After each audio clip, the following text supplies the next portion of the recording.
Assalamualaikum warahmatullahi wabarakatuh. Perkenalkan, nama saya Zulka Henry.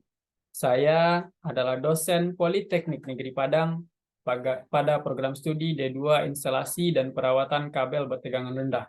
Saya adalah alumni S1 Teknik Elektro Universitas Andalas dan S2 juga dari Teknik Elektro Universitas Andalas. Pada kesempatan kali ini, saya akan menyampaikan sebuah video singkat untuk PDD UKT PT Serdosmat 2023 bidang pendidikan dan pengajaran. Salah satu mata kuliah yang saya ampu yaitu Praktikum Listrik Dasar dan Instrumentasi. Mata kuliah ini merupakan mata kuliah wajib yang muncul pada semester pertama, terdiri dari 2 SKS dengan alokasi waktu 5 kali 50 menit. Mata kuliah ini bertujuan untuk memberikan pemahaman yang mendalam kepada mahasiswa tentang bagaimana menggunakan alat ukur untuk mengukur berbagai parameter kelistrikan, seperti arus, tegangan, dan resistansi. Mata kuliah ini juga ditujukan untuk memberikan penguatan teori kelistrikan melalui pembuktian pada saat praktek. Capaian pembelajaran yang diharapkan dari mata kuliah ini yaitu pertama, mahasiswa mampu untuk mengukur dan menganalisis hasil pembacaan alat ukur kelistrikan. Kemudian yang kedua, mahasiswa mampu untuk membuktikan kebenaran teori dasar kelistrikan melalui pelaksanaan praktek. Kemudian yang ketiga, mahasiswa mampu untuk menganalisis karakteristik resistor. Adapun materi yang diajarkan pada mata kuliah ini yaitu pengenalan alat ukur, hukum Ohm dan Kirchhoff, metode Thevenin dan Norton, transformasi segitiga bintang, pembagi tegangan, hubungan seri paralel dan kombinasi, jembatan Wheatstone, karakteristik resistor, penyaluran daya maksimum, serta daya listrik arus searah dan bolak-balik. Model pembelajaran yang saya terapkan untuk mata kuliah ini yaitu discovery learning yang dilakukan dalam bentuk blended learning. Pembelajaran online dilakukan dalam bentuk share materi perkuliahan, absensi, dan pengumpulan tugas melalui SPADA. Praktek simulasi memanfaatkan software Proteus, sedangkan untuk komunikasi perkuliahan dilakukan lewat WA Group dan Zoom Meeting. Pembelajaran offline dilakukan di laboratorium. Sebelum praktikum, mahasiswa membuat laporan awal. Laporan awal merupakan syarat untuk bisa memasuki labor. Pada saat pelaksanaan praktek, mahasiswa dipandu oleh 2 orang dosen. Di awal pelaksanaan praktek, dosen menjelaskan teori singkat dan langkah-langkah pelaksanaan praktikum. Di akhir praktek, mahasiswa mengasistensikan data hasil praktikum mereka kepada dosen pendamping. Dan pada pertemuan berikutnya, mahasiswa harus mengumpulkan laporan akhir pelaksanaan praktikum pada minggu sebelumnya. Metode pembelajaran yang saya gunakan pada mata kuliah ini yaitu metode eksperimen untuk membuktikan kebenaran teori dasar kelistrikan.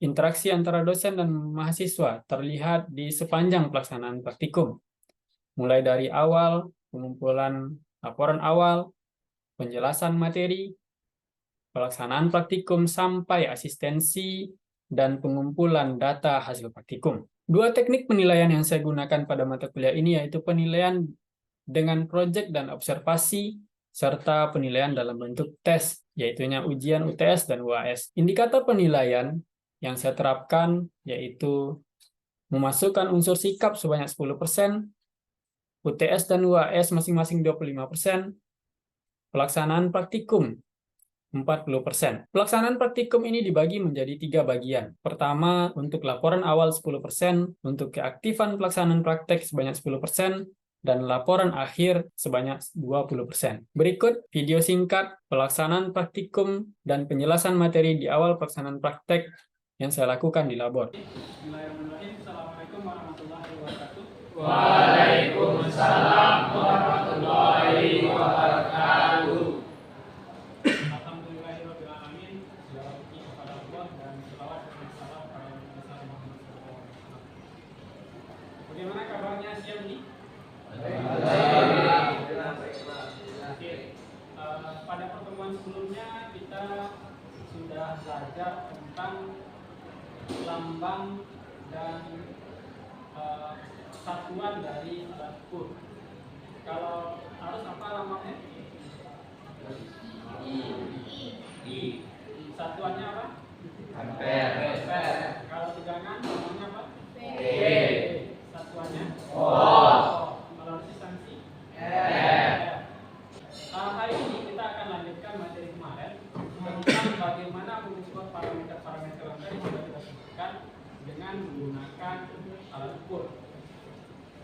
ukur yang biasa kita gunakan di labor ini bentuknya. Ini multimeter analog yang biasa kita gunakan di labor. Kemudian mungkin ada yang bertanya, apa itu multimeter atau kenapa disebut dia sebagai multimeter? Karena dia bisa mengukur banyak parameter kelistrikan seperti arus, tegangan, dan resistansi, sehingga multimeter ini juga disebut sebagai ampometer. Nah, ampo itu adalah ampere, V itu volt, dan O adalah ammeter. Jadi ampometer itu bisa mengukur 3 parameter tersebut. Kemudian jenisnya ada 2, ada yang analog dan ada yang digital, ya. Kemudian kenapa perlu kita mempelajari multimeter ini? Alasannya adalah pertama, alat ini merupakan alat yang paling sering kita gunakan. Setelah ini nanti mungkin kita akan belajar tentang rangkaian listrik. Kita juga nanti pas praktiknya juga akan mengukur dengan menggunakan multimeter ini. Kemudian di praktek-praktek seperti motor-motor listrik itu juga kita akan gunakan ini. Jadi sangat penting untuk kita bisa memahami bagaimana menggunakan multimeter ini. Kemudian berikutnya adalah dia sangat diperlukan untuk kelancaran praktek yang tadi sudah saya sebutkan. Kalau kita tidak paham dengan menggunakan multimeter, maka nanti kita akan kelombakan pelaksanaan praktek berikutnya. Kemudian di dunia kerja itu rata-rata orang menggunakan multimeter, ya. Walaupun ada alat-alat lain yang lebih spesifik, tapi kalau kelistrikan multi itu tetap digunakan. Kemudian kalau teknisi-teknisi baik itu kelistrikan maupun elektronik itu cenderung menggunakan multimeter jenis analog ini karena dia cenderung lebih tahan terhadap tegangan rigid, ya. Selanjutnya kita masuk ke bagian-bagian dari multimeter. Pada bagian atasnya ini disebut dengan batas skala. Kemudian batas skala itu nanti akan ditunjukkan oleh jarum yang menentukan nanti adalah di mana pengukuran kita yang nilainya yang sedang ditunjukkan. Jadi jarum ini nanti menunjukkan di nilai berapa penunjukan yang sedang kita ukur, ya. Kemudian ini ada adjust yang menggunakan scale, artinya dia bisa diatur tapi menggunakan obeng, ya. Kemudian ini juga ada adjust menggunakan knob. Intinya nanti akan saya jelaskan di slide berikutnya. Kemudian ada batas ukur. Ada batas ukur untuk tegangan. Ini tegangan DC. Kemudian ini batas ukur untuk tegangan AC. Kemudian ini batas ukur untuk arus DC. Kemudian ini adalah batas ukur atau faktor pengalih untuk resistansi. Oke. Sedangkan bagian tengah ada yang tahu? Coba yang sedang pegang kepala, apa namanya ini? Bagian tengah.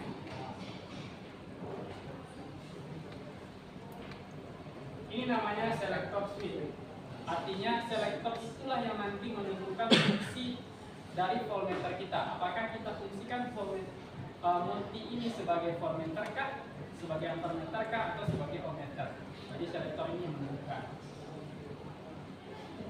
Kemudian ini adalah beberapa jenis multi yang menggunakan port terpisah seperti ini. Kemudian ini kita akan jelaskan tentang fungsi dari adjust yang menggunakan scale dan adjust yang menggunakan knob. Adjust yang menggunakan knob ini digunakan untuk skala yang titik nolnya berada di sebelah kanan, yaitu skala untuk resistansi. Jadi ketika kita sebelum mengukur resistansi itu kita harus kalibrasi terlebih dahulu. Ada yang masih ingat bagaimana mengkalibrasi? Ya, kita hubungkan positif dan negatifnya secara langsung. Boleh kita pilih di sini yang kali 1 kah, kali 10 atau kali 100, juga bisa kali 1000, ya. Jadi kita harus paskan dulu titik nol, itu guna dari zero adjust knob ini. Sedangkan zero adjust scale ada yang tahu? Apa fungsinya? Coba. Ya, sisi sebelah kiri, yaitu untuk pengukuran tegangan dan arus. Ya, oke, itu sudah paham. Kita lanjut ke ini tadi sebelum lanjut. Jadi kalau kita mau mengukur resistansi itu kita gunakan skala yang ada pada bagian atas. Kemudian kalau kita mau mengukur tegangan DC itu kita gunakan skala yang warna hitam. Tegangan DC, arus DC itu kita gunakan skala yang warna hitam. Sedangkan kalau tegangan AC kita gunakan skala yang warna merah. Untuk nilai di skalanya itu bisa kita gunakan semua, baik 10, 50 maupun 250 dan teman-temannya. Tergantung kepada batas ukur yang kita pilih di bawahnya. Oke. Oh ya, satu lagi. Ini ada bagian atas ini cermin. Cermin itu untuk memastikan bahwasanya kita memang melihat alat ukur itu persis di atasnya. Jadi kalau dia tidak ada bayangan, berarti itu kita persis di atasnya. Karena posisi kita melihat hasil pembacaan alat ukur itu menentukan apakah pembacaan kita benar atau keliru. Di gambar ini, ketika kita membacanya dari titik B, maka hasil pembacaan yang kita lakukan itu menjadi benar. Tapi lain halnya ketika kita melihatnya dari arah A, artinya sisi kita dari kiri melihatnya, gitu. Maka nilai yang akan terbaca oleh kita adalah 4. Begitu juga ketika kita melihatnya dari sebelah kanan, maka angka yang terbaca oleh kita itu adalah 2. Padahal hasil pembacaan sebenarnya adalah 3 volt. Jadi seperti itu. Oke, selanjutnya bagaimana kita tahu berapa nilai satu garis skala ini? Misalnya ini, satu garis skalanya berapa? Untuk tahu berapa nilai dari satu garis skala ini, kita lihat dulu berapa skala ukurnya. Kalau kita lihat ini jalur ukurnya adalah 6, berarti skala ukurnya adalah 6. Kemudian berapa jumlah garisnya? Ini 5, 10, 20, 30. Jumlah garisnya ada 20. Berarti untuk menghitung satu strip skala itu adalah 6 kita bagi dengan 30. Coba fokus dulu di sini, jangan lihat dulu alat ukurnya. Kita fokus dulu di sini, nanti kita akan sampai ke alat ukurnya. Jadi dengan kondisi sekarang, dengan skala ukur 6 dan jumlah titik ini ada 30, berarti satu garis kecil ini nilainya, jarak nilai-nilainya itu adalah jarak pembacanya adalah 0,2. Gitu ya. Berarti kalau dia nanti menunjuk di sini berarti 0,2, di sini 1, karena 0,2 dikali 5 ya. Kemudian kalau dia menunjuk nanti di sini berarti jadinya pembacanya 3 ya. Berarti kalau kurang dari 1 berarti 2,8. Oke, sampai situ bisa dipahami atau ada yang bertanyakan dulu? Bisa ya? Nah, coba sekarang ini. Berapakah jumlah strip skala yang ada? 25 ya? Jumlah strip skalanya ada 25. Berapakah nilai satu strip skalanya? Ya, 1. Kenapa? Karena nilai skala maksimumnya 25 dan jumlah strip skalanya juga 25, berarti 25 dibagi 25 dapat 1.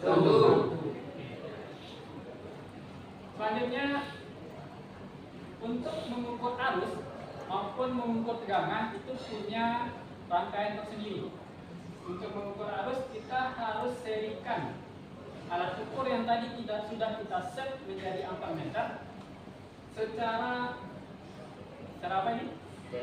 Secara seri dengan beban. Sedangkan kalau kita mau mengukur tegangan, kita harus set alat ukur yang tadi sebagai voltmeter dan kita rangkai dia secara paralel. Selanjutnya mengukur resistansi. Pertama, sebelum kita mengukur resistansi, kita harus kalibrasi dulu. Jadi misalnya kita mau ubah dari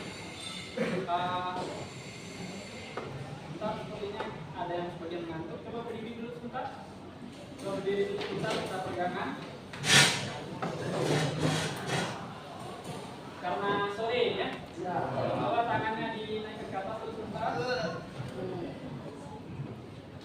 Kemudian samping ya. Kemudian jarum. Oke. Silakan duduk lagi.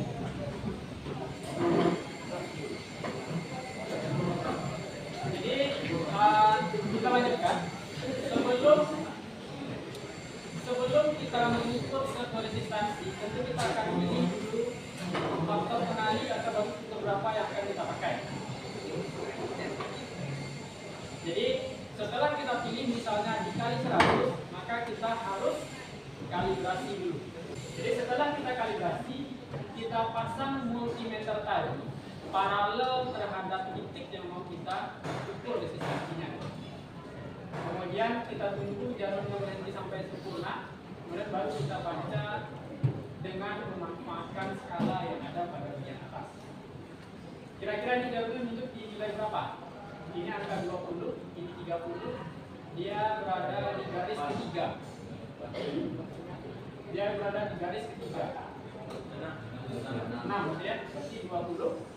6. Jarumnya menunjuk di 26. Faktor pengalinya adalah 100, berarti 26 dikali 100. Dapatnya 2600 ohm. Kalau kita ubah menjadi kilo ohm,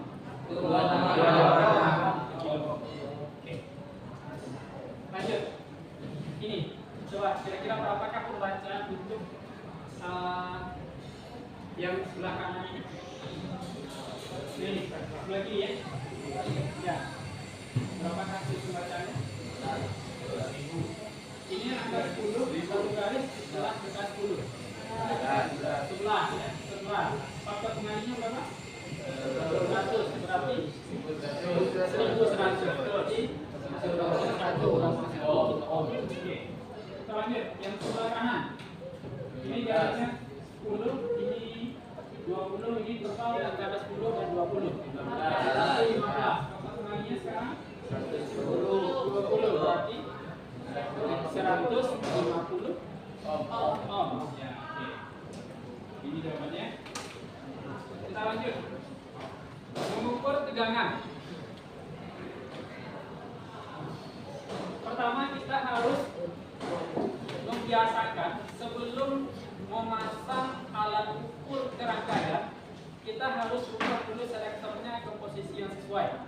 Misalnya kita mau posisikan dia sebagai voltmeter, kita harus ubah dulu dia ke posisi voltmeter. Misalnya kita mau set dia di mengukur tegangan 8 volt. Kira-kira watt ukur berapa yang kita pakai? 10. Ya, 10 ya. Kenapa nggak 50? Ya, karena terlalu jauh ya. Sebenarnya dia bisa untuk mengukur, tapi kurang akurat jika dibandingkan dengan memanfaatkan batas ukur yang mendekati. Kemudian berikutnya kita gunakan kita pasang multimeter itu secara paralel dengan beban, dengan titik yang mau kita ukur. Misalnya kita mau mengukur berapa tegangan drop yang terjadi di resistor ini, maka kita paralelkan voltmeter kita dengan resistor yang mau kita ukur tegangan dropnya. Kalau kita mau ukur supply, maka langsung kita paralelkan dengan supply ini. Kemudian gunakan skala yang tadi pada bagian tengah ya, bagian tengah berwarna. Yang warna apa? Kita sekarang tegangan DC warna hitam ya, warna hitam. Kemudian batas ukurnya sebagai skala maksimum. Saya akan jelaskan. Selanjutnya posisi jarum yang menunjuk itu adalah pembacaan yang nanti akan kita kalkulasi. Misalnya ini batas ukur menunjukkan ke angka 10. Kira-kira skala mana yang akan kita pakai? Ada pilihannya 10, 50, dan 250. Kita akan pakai skala 10 dan teman-temannya. Berapakah nilai satu strip skala ini?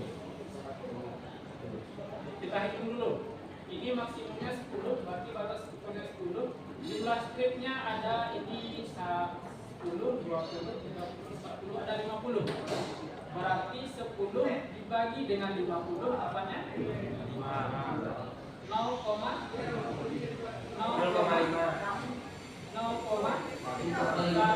dibagi 5 0,2.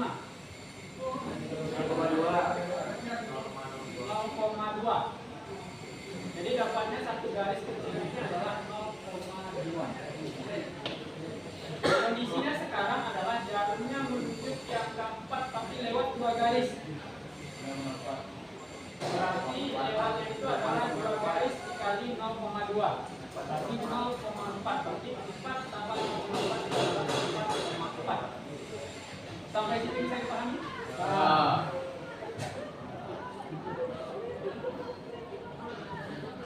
Atau ada yang lagi? Ada. Selanjutnya kita menggunakan batas ukur 50. Berarti mana skala yang kita gunakan? Coba yang yang wajib. Ya, mana skala kita pakai? Yang 50, Pak. Ya, yang 50. Pertanyaan berikutnya, berapa satu garis skala kecilnya? Batas ukur kita 50, jumlah garis ini tidak berubah. 1. Ya, kenapa? Dari mana dapatnya? Dari 50 bagi 50, Pak. Iya, nah, jadi batas ukur kita bagi dengan jumlah skala yang ada. Berarti satu garis kecilnya adalah 1. Sekarang jarumnya menunjuk di posisi yang tadi juga. Berarti berapa pembacanya? 22, Pak. Dari mana dapatnya? Oh, dia kan lewat dua garis dari 30, Pak. Iya. Jadi itu garis kan 2, Pak. Iya. Jadi 2, Pak. 2 dapat 20, Pak. Oke. Benar ya? Ya, jadi karena dia di 20 kan bukan 4 lagi yang kita lihat, walaupun posisinya tadi sama dengan di gambar sebelumnya, tapi sekarang batas ukur yang kita pakai beda, maka pembacaannya menjadi berbeda. Kalau tadi pembacanya adalah 4,4, tapi sekarang dengan batas ukur yang berbeda, pembacanya adalah 22. Sampai situ bisa paham? Bisa. Oke. Nah, bagaimana dengan ini? Sekarang kita mau mengukur tegangan AC. Berarti dengan batas ukur 250. Skala mana yang kita pakai? Coba kita coba. Ya, skala mana yang kita pakai? Kita ada 3 pilihan, 10, 50, dan 250. 250, ya benar. Kita pakai skala yang 250 supaya perhitungannya jadi gampang. Bukan tidak boleh kita pakai skala yang lain, tapi memperumit. Ibaratnya kita mengukur padang panjang, kita bisa pilih lewat solok atau lewat si cincin. Ada yang dekat, ada yang jauh, ya. Nah, jadi alangkah baiknya kita gunakan cara yang paling mudah. Jadi ini adalah sebuah cara yang paling mudah. Kita menggunakan skala 250. Oke, dengan kondisi sekarang berarti skala yang kita pakai adalah ini. Kita anggap ini karena sistem dulu, ini 2 garis juga setelah angka 100. Berapakah pembacaannya? Coba 100.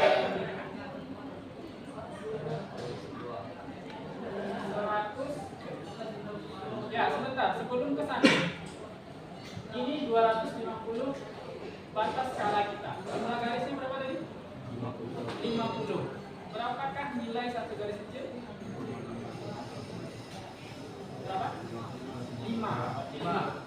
Berarti satu garis kecil 5 dia terpakai 2 garis setelah 100. Berarti 10. Berarti 110. Bacanya di sini adalah 110. 110 volt. Berikutnya, kalau untuk resistansi itu sudah langsung bernilai ohm, kemudian di tegangan sudah langsung bernilai volt. Yang berbeda sedikit adalah ketika kita membaca arus, karena nilainya belum ke ampere, tapi masih dinilai miliampere. Kenapa? Karena di sini ada tulisan M. Bahkan ada yang mikro. Ini ada mikro ya. Ini ada 50 mikroampere. Kalau dari mili ke ampere berapa? Dari 1 miliampere berapa ampere? Atau saya balik, 1 1 ampere berapa miliampere? 1000. Berarti kalau sebaliknya 1 miliampere 0,001 ampere. Gitu ya. Berarti kalau ini tidak ada labelnya 0,25, itu bisa dilihat di alat kita. 0,25. 0,25 itu tidak ada embel-embel. Yang ada hanya DCA. Berarti 0,25 itu satuannya ampere. Kalau kita mau samakan dengan yang di sebelah, ini miliampere, ini miliampere, mau kita jadikan miliampere juga, berapa miliampere kan dia? Sekarang 0,25 ampere. Kita mau ubah dia menjadi miliampere. 250. Berarti 0,25 ampere ini sama dengan 250. Berarti kalau nanti selektor kita arahkan ke sini, kita bisa langsung memakai skala 250 dan teman-temannya. Tapi hasil pembacaannya masih dalam miliampere. Kalau nanti diminta dalam ampere, berarti kita tinggal membaginya dengan 1000. Ya. Saya rasa cukup sampai di sana materi kita hari ini. Ada yang bisa menyimpulkan?